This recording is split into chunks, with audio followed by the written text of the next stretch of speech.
When the holidays start to feel a bit repetitive, reach for a Sprite Winter Spiced Cranberry and put your twist on tradition. A bold cranberry and winter spice flavor fusion, Sprite Winter Spiced Cranberry is a refreshing way to shake things up this sipping season. And only for a limited time. Sprite. Obey your thirst. This episode is brought to you by Indeed. You're ready to move your business forward, but first, you need to find the right team. Start your search with Indeed-sponsored jobs. It can help you reach qualified candidates fast, ensuring your listing is the first one they see. According to Indeed data, sponsored jobs are 90% more likely to report a hire than non-sponsored jobs. See the results for yourself. Get a $75 sponsored job credit at Indeed.com/podcast. Terms and conditions apply. Get Popeye's Scary Good Freddy Fazbear Box with garlic palm tenders and cheesy bites with marinara sauce. Or try the deluxe box with the Cupcake Cup and a 20-ounce drink and see Five Nights at Freddy's 2, only in theaters. Love that chicken from Popeyes. Limited time at participating U.S. restaurants. It's one thing to say that the Police Academy movies were products of their time in the 80s. But if you ask me, the idea of a municipally funded public service being outsourced to unqualified, unprepared, and non-unionized workers is some serious forward thinking. Nevertheless, let's see if these walk-on flatfoots can walk the walk and prove that Police Academy 4 Citizens on Patrol is not that bad.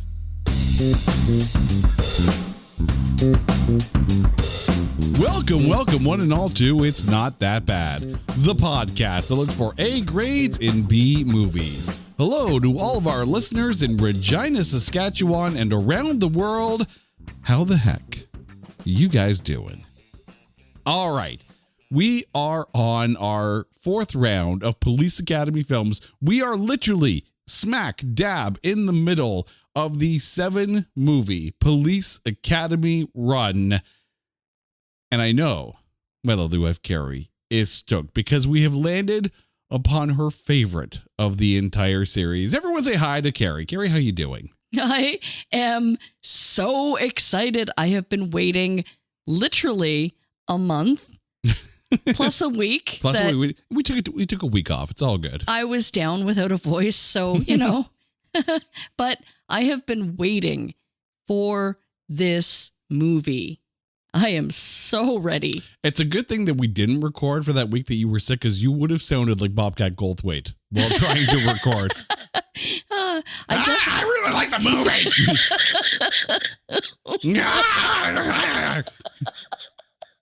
And that was a good show. Thank you. And it's done. And good night. We killed the co-host. Time to move on here. Okay, so Police Academy 4, Citizens on Patrol. This is where the franchise, from a critical standpoint, takes an absolute nosedive. But to you, this is the best film. Really? Yeah. Wow. This movie was so much fun. Now, sure, it had running gags, which we'll talk about later, but it was so... This movie had so many laughs and literally laugh out loud guffaws.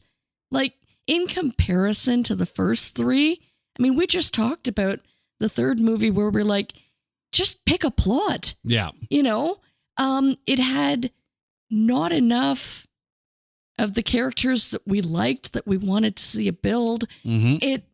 It was lacking. And you know what? It wasn't that funny.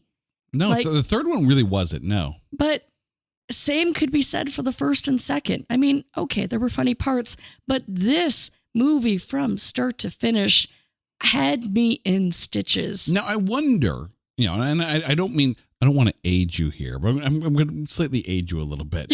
I don't want to, but I'm going to. But I'm going to anyways.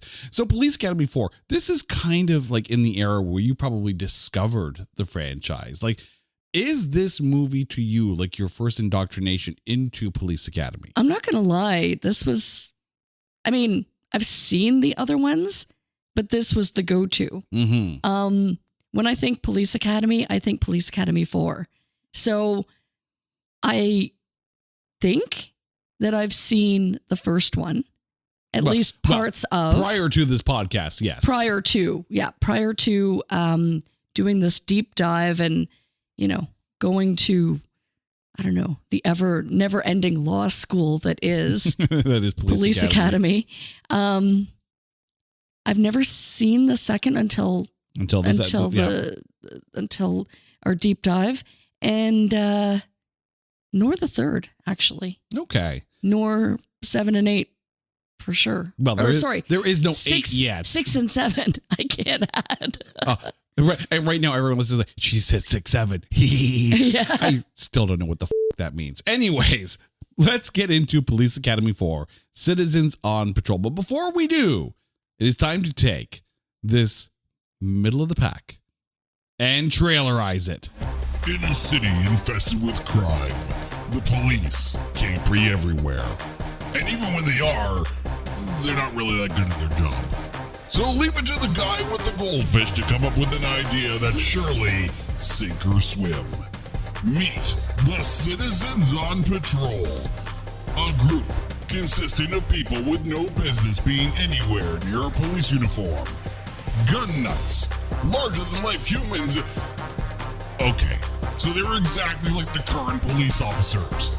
But can these law force lackeys meet the moment? Or are these snitches gonna end up needing stitches? Turn up the beatbox. It's Police Academy 4, Citizens on Patrol. Rated PG for Patrolwoman Grady. Miss Feldman. Mrs. F. I love. Oh my God. Okay. I'm ready. Let's talk about her. The most Betty White entry into the entire franchise. Even though it's not Betty White, but you'll see what we're talking about. But let's get into who is in this movie. The movie stars Steve Guttenberg, Bubba Smith, Michael Winslow. I feel like we've said these names a few times in the last little while. David Graff, Tim Kazurinsky, Leslie Estabrook, Marion Ramsey, George Gaines, Bobcat Goldthwait, G.W. Bailey, Lance Kinsey, Brian Toshi, George R. Robertson, Billy Bird, David Spade, Corinne Bohr, Tab Thacker, and Sharon Stone.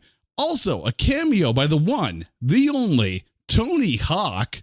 This is actually the cinematic debut of David Spade, his very first film.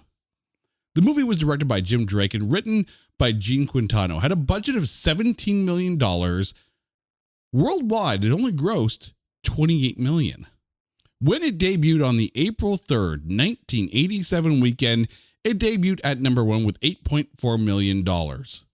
Rounding out the top 5 that week were Blind Date at number 2, Platoon at number 3, the very first Lethal Weapon at number 4, and Tin Man at number 5. I feel like I'm dating myself now with some of these films, but it is 1987 we're talking about.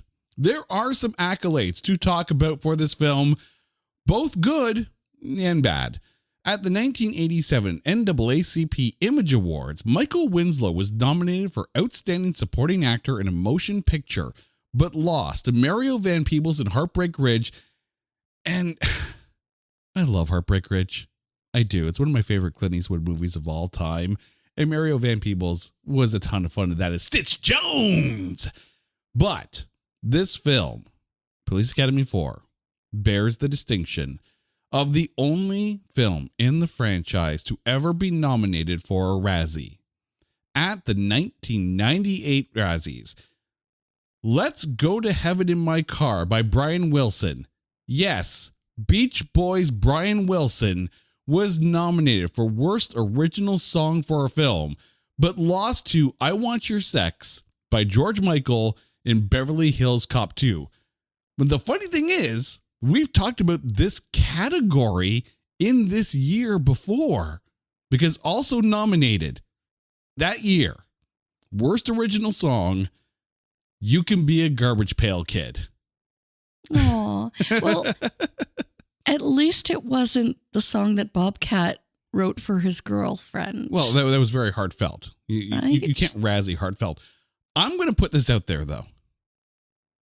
I can understand if your take on the song like I Want Your Sex by George Michael. It's a little kitschy and maybe not the right tone for Beverly Hills Cop 2. I don't know. Maybe it's overplayed. Let's go to Heaven in My Car. I'm sorry, dear listeners, if you are Beach Boys fans, but I'm going to say what I'm going to say, and it comes from the heart. This song sucks. And luckily was only used during the end credits of the film. I'm sorry, they picked the wrong song at the Razzies. This song was worse than You Can Be a Garbage Pail Kid. Because at least I had that song stuck in my head and it was kind of catchy. You know, like Syphilis. But this one, yeah. What have you been doing with the Garbage Pail Kids? There's a reason why they have all those boils on them. Ooh. Yeah. But the reason why we are here are the critics. Over at Rotten Tomatoes, this film has a popcorn meter of 38%. The tomatometer, 0. Wow. A 0% tomatometer. I don't understand the hate on this movie. On the 4th, which is funny. It was funny from start to finish, unless I'm really broken. Well. But it was funnier than the previous 3. You're not wrong. You're not wrong. But the critics, we're talking about the critics, and critics suck, right? Critics suck worse than this Brian Wilson song. But let's get a bigger view of this here. Over at Letterboxd, 2.6 stars out of 5 for a 52% score. IMDb, right down the middle, 50%. Metacritic, Metascore of only 26%. And over at the movie database, it's at 55 for an aggregate of 36.83%. Now, you remember last episode when we talked about Police Academy 3, and I thought that aggregate somewhere about the 40s was a little high for Police Academy 3. This, personal opinion, 36.83% is egregiously low. The critics over at Rotten Tomatoes bringing it down unjustly. And the thing is, I can understand if the critics are kind of, tired of the shtick by this point. I get it. But 0? If you're giving this a 0%, you clearly have not Police Academy before. Trust me, there's worse. This is Jason Momoa, and I'll be your finance professor today. Welcome to Banking Smarter 101 with Chime. Bam! First lesson, sign up for Chime and set up direct deposit. You'll be joining millions of members banking fee-free. Second lesson, get cash back on eligible purchases while building credit and a higher APY on your savings. That's how you bank smarter this season. Fa-la-la-la-la, class dismissed. Join Chime today. Chime is a financial technology company, not a bank. Banking services and a secure Chime Visa credit card provided by the Bancorp Bank N.A. or Stride Bank N.A. Members FDIC. Optional services and products may have fees or charges. Details at chime.com/fees-info. With a qualifying direct deposit, earn 1.5% cash back on eligible secure Chime Visa credit card purchases. On-time payment history may have a positive impact on your credit score. Results may vary. APY means annual percentage yield. Learn about credit building and more at chime.com. The Who's Down in Who Newville were making their list, but some didn't know Walmart has the best brands for their gifts. What about toys? Do they have brands kids have been wanting all year? Yep, Barbie, Tony's, and Lego. Gifts that will make them all cheer. Do you mean they have all the brands I adore? They have Nintendo, Nespresso, Apple, and more. What about... So the Who answered questions from friends till they were blue. Each one listened and shouted, from Walmart? Who knew? Shop gifts from top brands for everyone on your list in the Walmart app. Hey, the vibes are slipping. I think it's time to bring out the Velveeta shells and cheese. The holidays are a time to go all in on indulgence. Headline your meals with the rich, creamy meltiness of Velveeta shells and cheese and satisfy your holiday cravings like no other. Bring that main course energy to your side dish. Celebrate extra with Velveeta these holidays. But let's get into the breakdown of this film, starting, of course, with the head of the pack. Steve Guttenberg, once again, as Carrie Mahoney. Your thoughts on him? Ladies, man, I know you went on a tangent I went last on a one. tear last time, yes. I mean, It's almost like it's contractually obligated that he hooks up with some leading lady. Mm-hmm. And in this one, it was a reporter. It was a reporter. Yeah. It was Sharon Stone. Yeah. But the difference here, though, is that it's not a student. Fair. It's someone who's outside the organization. Then I have a question for you. Okay. And I'm not sure if I should ask it now. Put it right out there on Front Street. All right. Which I'm pretty sure that they drove down in the opening sequence. But, here we are. Did it upset you as much to see Bob Kat's character find love in the new recruit? No. And I'm going to explain this one. When let's get Steve Guttenberg out of the way first, and then we'll jump right to Bobcat Goldthwait because I have an understanding of that. Okay. I have an explanation for why that one didn't bother me so much. All right. Okay. But talking about Carrie Mahoney here, this to me, yes, the first film, Steve Guttenberg's front center, all good. It's fine. Right. 2 is okay. Right. 3, meh. This is where Mahoney, I feel, had his, for lack of a better term, maturity moment for the character, right? He is the ever-loving prankster in the first one, right? He's still a prankster, but now has to carry a little bit of authority. The third one wasn't really much for anybody in that script, let's be honest. But here, and I think it's more so, it has nothing to do with Sharon Stone in this. I think this is the film where Mahoney shows true leadership, where he carries the mantle that Lassard's kind of put on him, but also it leads to him and his interactions with David Spade and Brian Backer, who play Kyle and Arnie. Here you had 2 kids who were kind of being harassed by Lieutenant Harris, and they were going to go to jail. And Mahoney says, I have a better idea. Let's enroll them in this program. He's having his 360 moment.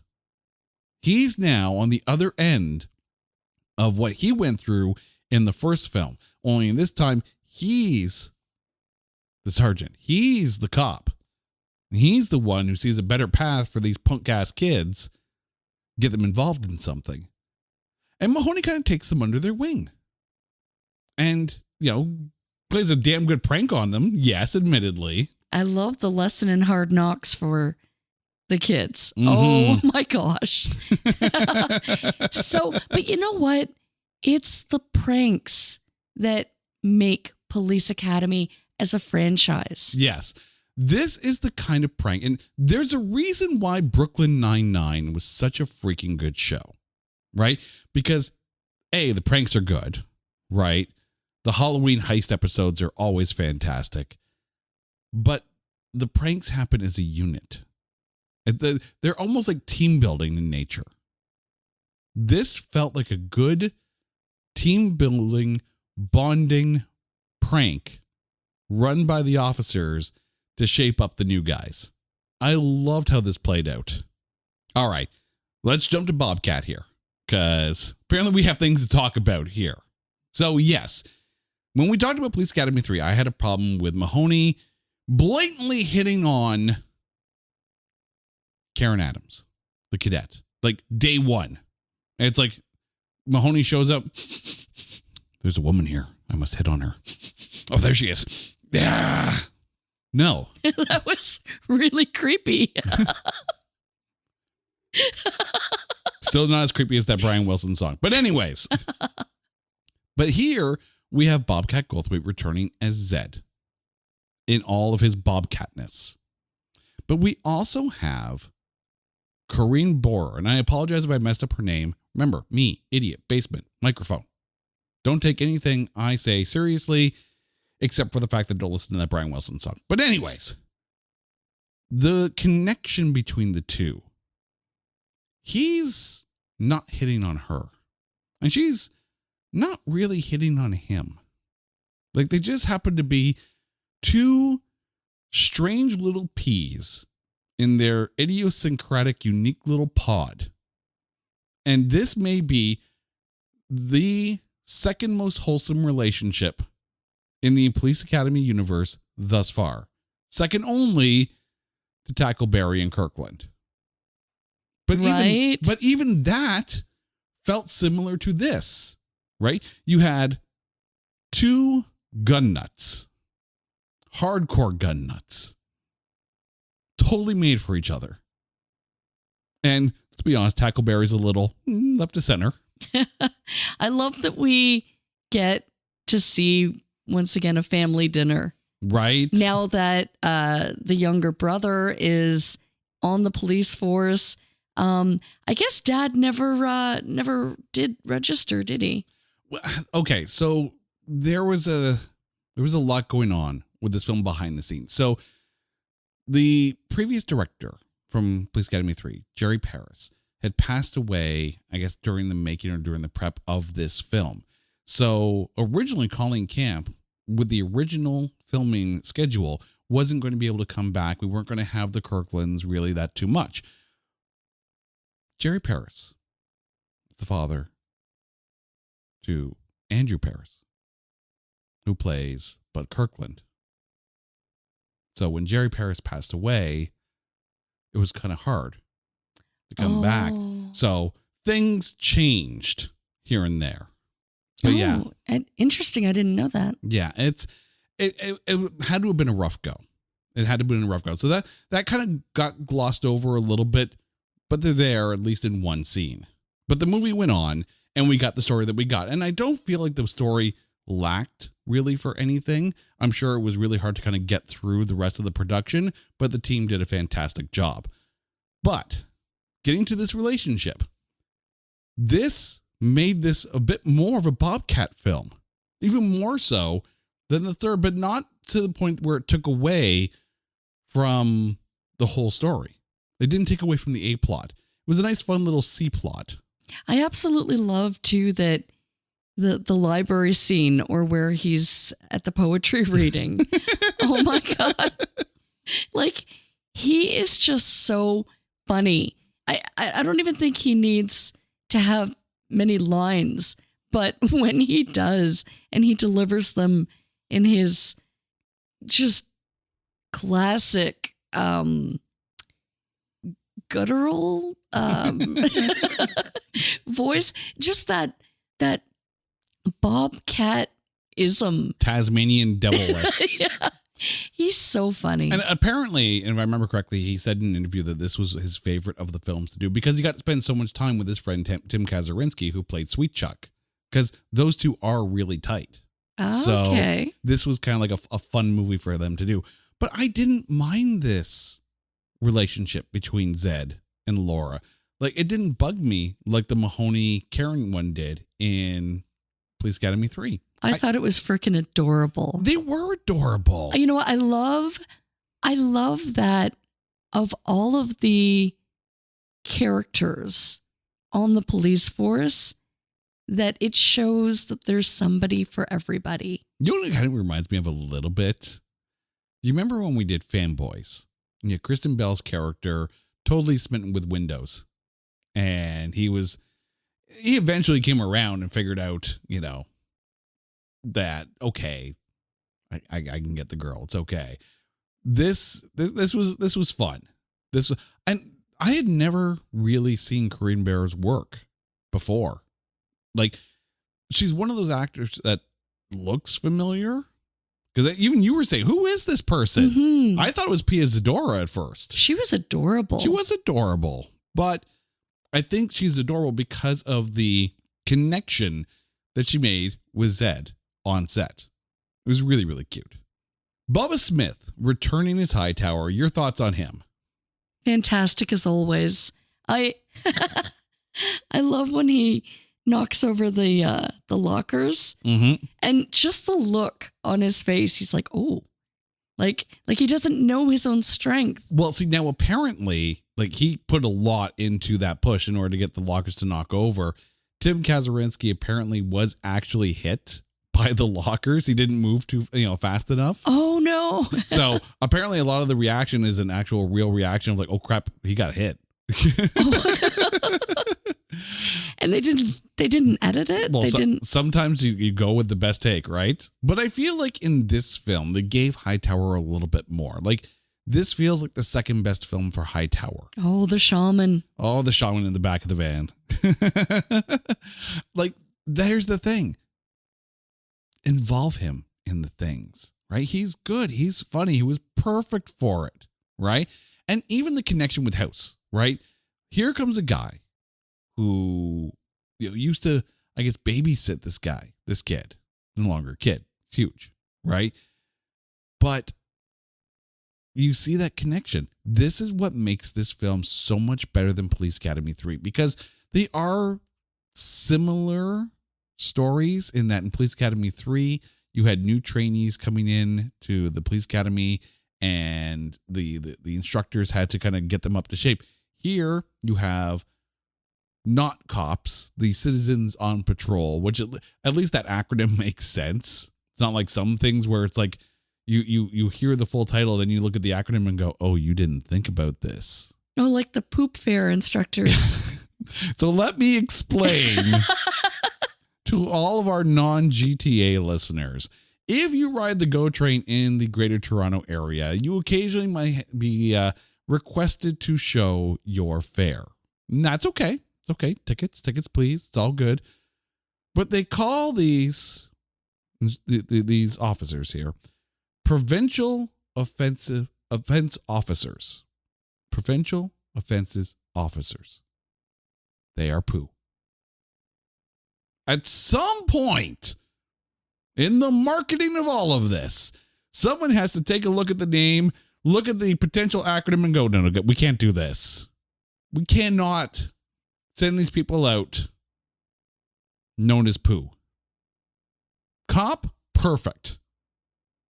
Please take a look at the products or the brands you are putting out into the world. And before you do, before you launch this to everybody, before you send out that press release, please kindly look at your product, look at your brand name, look at it all with the mindset of a 13-year-old boy. And then you tell me if you're going to release this or you're going to bring it back to marketing and make some changes. Because you know what? Someone should have. But this is what makes this film different, is that they did a good job of pairing the original cast with the new cast.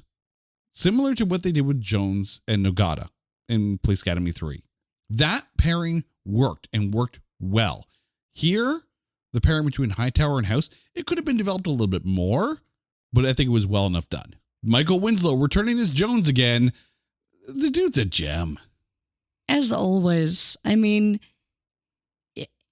I couldn't imagine a Police Academy movie without the team of Michael Winslow, of Jones and Mahoney. Yeah. I mean, you're going to have to next time because Steve Guttenberg is no longer there come Police Academy 5. What happens to Mahoney? Was it the plane? He's like, no, you know what? He rode off on the Police Academy balloon. Police balloon. Why do they have a Police Academy balloon? I don't know. Why not? I mean, apparently Sharon Stone can fly a plane, but she can't pilot a balloon. But no, I think the thing with Jones at this point is that we don't need to develop him anymore, right? We have that moment, of course, with him teaming up with Nogata and Callahan and fighting off ninjas. And yes, that sentence came out of my mouth. But we had built up over 4 movies in order to be able to drop that scene in with no preamble whatsoever. And you go, this makes sense. Jones is definitely the most developed character out of the entire franchise at this point. And I feel bad because the least developed character to this point has to be Marianne Ramsey, returning as Hooks and barely used in this film. Oh, like none at all. Like she had what 2 scenes? Yeah. And even then, even the scene where they pull the helium prank on Harris, that's more Laura, not Hooks. I know, but it made absolute sense that she was a part of it because that was her comeuppance. That was her time to shine. Mm-hmm. I wish they had put a little bit more connection between Laura and Hooks. So I think that would have worked out well kind of similar to how Karen Thompson and Hooks bonded in the first film. But Marion Ramsey was so glossed over in this film. Like, I understand some characters are not going to have the amount of screen time that others do, but Hooks got robbed. David Graff returning as Tackleberry. I at first thought, like, okay, they're gonna play this joke again, but very similar to Hightower pairing up with House and Zed pairing up with Laura.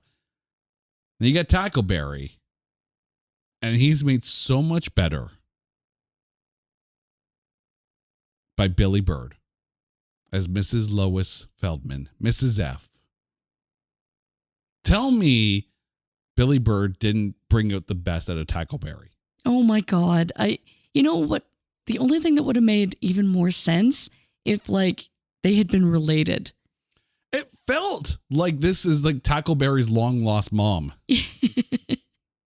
But absolutely perfect. It was almost like kindred spirits when he came to recruit her. Like, yeah, perfect. Like absolute. The fact that her nursing home room is decked out in camouflage and he just looks like he got home. Like I love the pairing between these two because Billy Bird's new to the cast, right? And brings that Betty White energy. Because let's be honest, if you have an elder statesman in a role and she brings a whole lot of badassery and delegaffness to the character. I would even say Estelle Getty. Picture like from Mama, Throw Mama from the Train? No, that wasn't Estelle Getty. No. She was in Stop or My Mom Will Shoot. That's the one. Stop or My Mom. Yeah. Like she's just, picture it, Sicily. Oh, no. Like this is Billy Bird's character would strap you into the chair. It's like, not picture it. She's like, I'm going to tell you about Sicily. Oh God. The purse snatching theme scene. Oh my God. But the thing too is that Billy Bird brings out the best of everyone in this cast. Like she was so instrumental in making this such a fun film. She was adorable too. Like when she whistled to get the recruits all in line, like absolutely perfect. And then she was so, eager, right? To like be front and center with her little suitcase. I love her. Right. She's awesome. She was absolutely, she was kind of like the secret sauce of this film. I think she is one of the things that made this one of the better Police Academy films of the series. The critics should literally go to the grave of Billy Bird because she passed away in the 2000s after a very long life and just apologize. You do not give a 0% film with this kind of performance. No. Leslie Easterbrook returning as Callahan. Your thoughts? Always in charge. I absolutely love when she demos I mean, let's be honest. The water scene. She's demonstrating CPR and she's like, I'm going to be the drowning victim. Who will save me? Like, come on. Let's be honest. I'm not going to say what age I was when this movie came out, but when it was on the pay TV channels, I may have tried to jump through the screen into the pool in order to help save her. Quite possible. Yeah, you did. Yeah, I did. I totally did. We lost a few TVs that way. But the thing is, though, is she knows why she's here, right? And she's damn good at it. But I love the fact that there's this, relationship with Nagata as well, right? We saw it budding in 3, and it's a little awkward and all that. But here, it just feels right in a weird kind of way. Is that weird? Yeah, you know what? She is just so incredibly perfect, right? Like, I don't even think that they need to do a romantic angle with her character. I really don't. But I mean, it's there and it works. I don't hate it, but I don't think it's necessary. Yeah, no. But I mean, I think it makes sense then because now you have Callahan joining in with that fight against the ninjas. So it makes sense that the three of them are together at that point. Otherwise, it would just be Jones and Nagata. Tim Kazurinsky returning as Sweet Chuck. And I love the fact that he feels like part of the crew now, which is nice. Yeah. I mean, after Police Academy 3, and he's one of the trainees and now he's a cop, it could have been one of those things where he's like, lower rank and all that. But no, like the very first scene where Commandant Lassard is, telling them about the Citizens on Patrol program, and he's right there and he's ducking all the golf balls with everybody. Like, he's part of that squad. And I feel like that's the thing with the Police Academy films. And you really realize it when you go back and you watch everything in chronological order, is that you see the progression and the growth of the cast as the films go on. And where the people stick around and do some more films, they become part of that group. But how many times did he get dunked? Oh, admittedly. But I mean, like, he's the best whipping boy, though. But right? That was very much the running joke.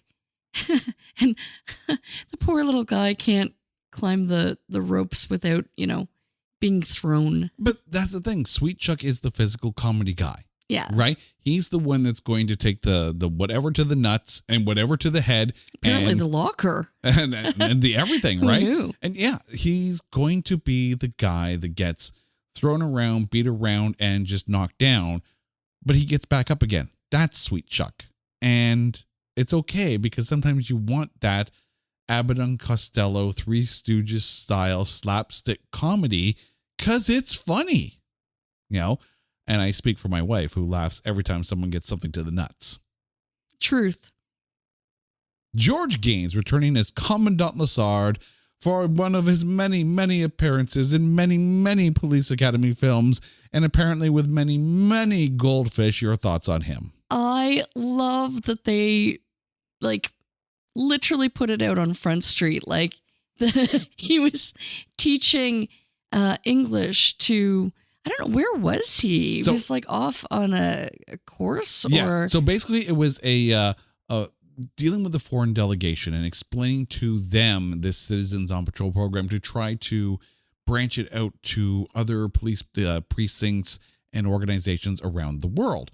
So he was teaching English to all of these different police commissioners and commandants from around the world, and they're all talking to him with many, many revisions and repetitions of the many, many line, and they all have their goldfish. And the goldfish. But I think the lovely thing about this is that, you could sit there and say they're painting Commandant Lassard as a genial idiot.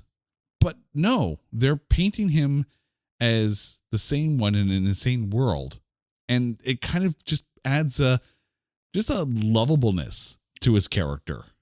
I absolutely love, too, that Nagata was with him. Right?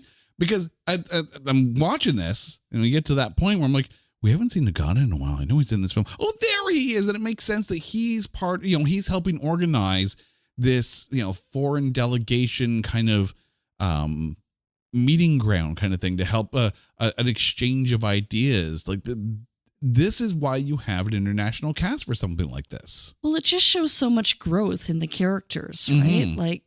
Everyone, has... really come into their own role in the Police Academy. Absolutely. One person we actually haven't talked about at all, but has been in every film, but only for very briefly, is George R. Robertson, who was Commissioner Hearst.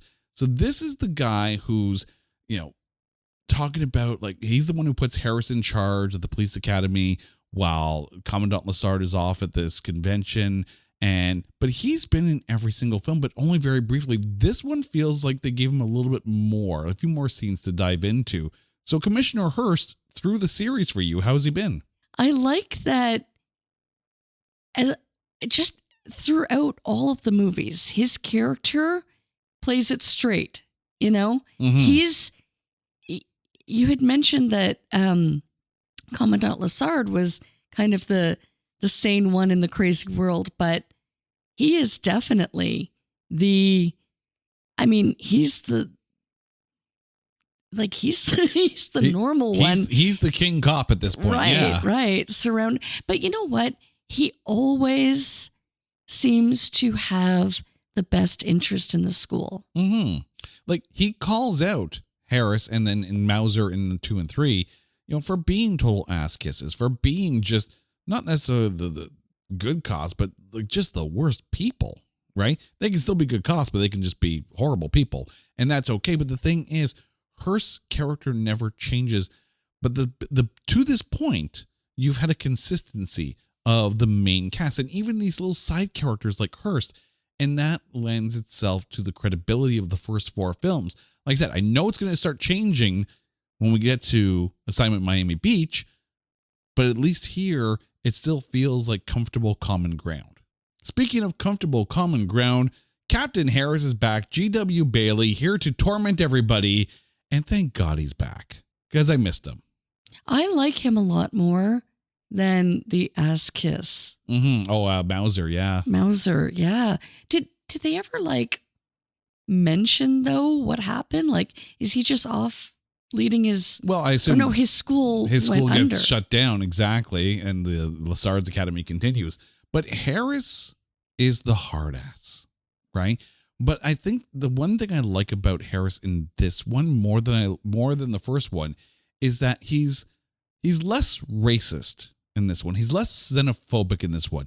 He's still an ass, and he's still trying to give the gears to Mahoney and crew, but it's a little bit more tasteful, and it's definitely fits in that PG realm as well. But is it though? He's also very, like he had a hate on for those skateboarding kids. Oh yeah, but I mean that's just old guy yells at grass. Yeah, but was it really fair? Okay, but also to the same token, it's like you don't see him, like even when he's berating Hooks, all he's berating is her quietness, right? So they've clearly pulled it back a little bit.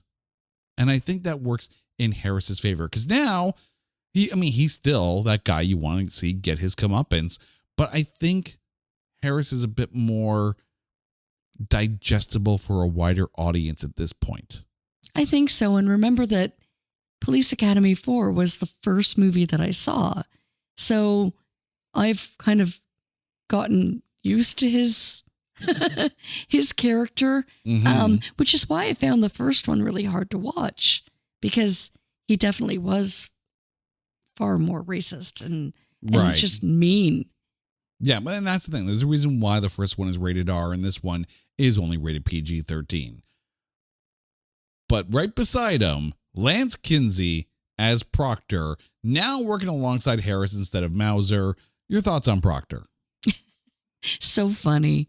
Oh my God. What they did with him, what they did to him with the porta potty scene.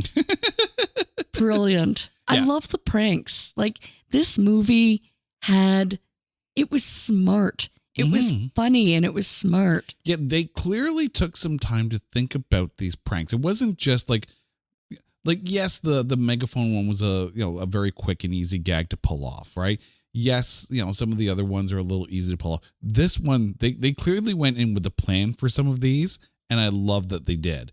Because Proctor gets as much as David Spade and House, and they get their prank, their really good one. Proctor gets literally skylifted onto a football field, and it's hilarious. We talked about him briefly. Brian Tochi was returning as Nogata. Your thoughts on him? It was nice to see him back. And again, the growth of the character. Yeah. I mean, as I mentioned, he was my MVP for Police Academy 3. And I'm glad they brought him back, right? Because he did such a good job in that first one. They didn't give him much to do, but when he showed up well. And that's the thing. You don't need to have some characters in the whole movie. I think that was part of the problem with 3 as well. You had characters that were there for the whole film with nothing to do, right? If you bring some characters in midway through, then you have a chance to give the other characters time to shine, and then let's add put a little bit more, gumbo in the pot here, right? Nogata is that extra spice to add to the recipe that is Police Academy 4. Comes in at the right time with the right amount of jokes and the right amount of spots, and it works for him. David Spade and Brian Backer as Kyle and Arnie, the two punks that Mahoney put into the cop program. It's David Spade. Like, when we watched this film, we got to the opening credits, I'm like, wait, David Spade's in this? which is kind of fun when you go back and watch older films and you realize, holy crap, we're watching the very first David Spade film. But your thoughts on these two? You know what I liked about it is that he was a fun, like, smart-assed kid in this. That he didn't go with his, go-to character of being the ass kiss. Yeah, this isn't like PCU David Spade. Right? But that's what I expected when I saw his name. I was like, oh, is he just one of the cadets that winds up, kissing ass? No, not in this one. No, he was great. He's a smart ass punk. Then he is what Mahoney was in the first one. Mm-hmm. And I love that they put it that way. Mahoney's a better character because of these two, right? And sometimes you need to put characters in order to be able to fill out someone else's character arc. Tab Thacker as House. Your thoughts on him? The look on his face during the prank was everything. It's funny because I'm watching it and I'm like, I knew what was happening, but I'm like, he either looks like he is in complete shock or disbelief, or he doesn't know like what to do. Like he's just like, what's going to happen next? Like you can tell, like they're like, okay, we're going to have this moment with this character and he's going to be like, get out of my way. And he's just going to bust through the door. Like, and sometimes you have a character just for that one moment hooks. But I think it worked out well because it did help round out Hightower a little bit as well. I mean, House kind of falls into the same problem though as Hightower, is that the jokes are very surface level for the character. But again, I think enough time was spent developing his character and giving him a reason for being there that it made sense. This is where Police Academy 4 is superior to Police Academy 3, despite what the critics say, in that the new characters are well enough developed. There's some where it's like, okay, I don't even know who this character is. Like, you look at the cast list, I'm like, who the hell is Butterworth? I still don't know, because they never really take any time with a character like that. At one point when we were watching, I'm like, who's the old guy in the jumpsuit? I'm like, yeah, he was never even introduced. Like this is literally one of those, who the is this guy moments. And that's why we don't talk about them on these shows, because they don't really do anything. But I mean, House was developed enough, even though the jokes for him were surface level. And then finally we have Sharon Stone. Yeah, Sharon Stone. Sharon freaking Stone. As Claire Matheson. Didn't even recognize her. But your thoughts on her in this? I loved it. I thought they have to have Mahoney hook up with someone. Yeah. And I love that she played along. She distracted the captain so they could pull a prank. Where's that dog? Yes, where's that dog? But the thing is, apparently Sharon Stone was going through like a bad breakup and whatnot around this time. So doing a film like this was actually like almost like therapy for her. Like she says, she had like a fun time working with this crew, and she's coming off 2 films where I actually thought she was able to show action and comedy chops. That being Alan Quartermain in The Lost City of Gold and King Solomon's Mines. Those were fun film romps. And this one is just a straight up comedy, not something you necessarily directly associate Sharon Stone with, because, we haven't even gotten to Total Recall at this point in her career. I'll be honest. The minute I saw Sharon Stone's name in the credits, I'm like, whoa, that was Sharon Stone? Like, obviously you take a look at the pictures and you know it's her, and it's like, okay, I get it now. But she played against future typecast, because of course she would be put in action films and drama films later on down the road. So to see her in this, it's almost refreshing, and it looks like she was having fun as well. But I need to, this is where I start to gripe here. Again, nothing to do with Sharon Stone. But someone please tell me at what point Claire Matheson would have any reason to have a license that would allow her to fly a biplane. This feels like so out of character. If you told me Tackleberry's got a pilot's license and you can fly something like this, cool. I can understand that. You tell me Mrs. Feldman's got a pilot's license and I would accept that because she's badass enough. Claire?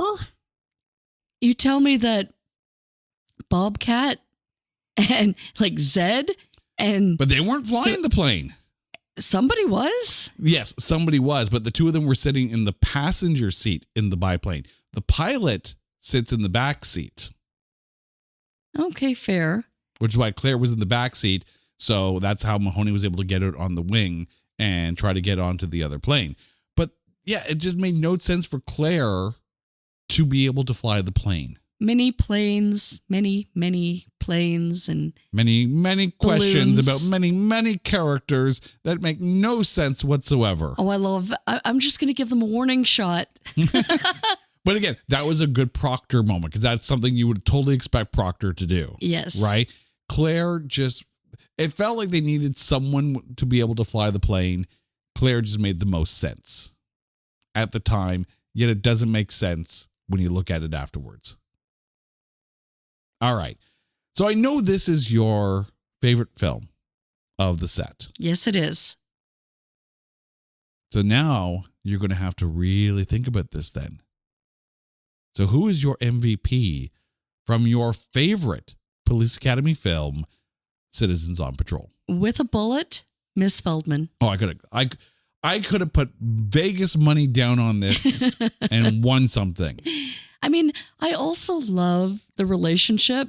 Like if you could go with a 2 peas in a pod and go with Zed and his girlfriend, the new recruit. Laura, yeah. Laura. They were adorable.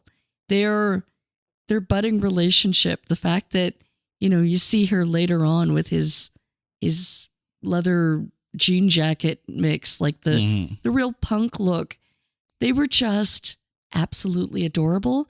But come on, Miss Feldman, the fact that she had her scene. Yeah. She had the scene. She was a scene stealer. Oh, but the sting operation that, it turns out that she maybe busted up an operation in progress. An actual FBI sting operation, yeah. Oops. But you know what? She held her own. She was awesome. You know what it reminds me of? And I'm going to geek you out for a second here. So there's this episode of Doctor Who where Bernard Cribben's character, this is during like the Tennant era, and all of his retirement home friends are getting on the bus and trying to find the doctor, and it's the Silver Fox patrol kind of thing, and it's just like, yep, this is that would be a perfect spot for Mrs. Feldman, but she's not my MVP. Oh no, she's up there. She's absolutely up there, and she is part of what makes this film so good. But no, I am finally going to name Steve Guttenberg as my MVP. It took 4 films to get here, but finally, Mahoney stands above all as the MVP. And I think it's not necessarily because of Sharon Stone, but I think it's more because of David Spade and Brian Packer's character, but also just the growing almost like father-sonness of his relationship with Commandant Lassard. Mahoney's character grew up and grew up good. Carrie, thank you so much for this. Now, dear listeners, if you're listening to this on release day, that means you're listening to this on a Monday, which is really, really weird, but don't worry, because just in 2 days' time, Police Academy 5, Assignment, Miami Beach. But until that time, you know what to do. If there's a movie out there that you think is unfairly maligned or is so bad that there is no way in a sterile white prison cell that we can find anything good to say about it, hit us up on social media at NotThatBadcast or go to our website at NotThatBadcast.com. And while you're there, make sure you check out our merch section if you want to help out support the show. Until next time, she's Carrie, I'm Jay. You guys are awesome. This is It's Not That Bad, a proud member of the Pantheon Podcast Network. Take care.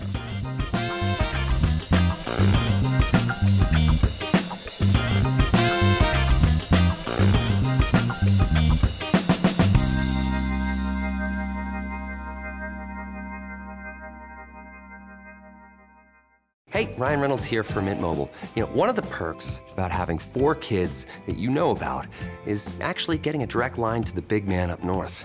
And this year, he wants you to know the best gift that you can give someone is the gift of Mint Mobile's unlimited wireless for $15 a month. Now, you don't even need to wrap it.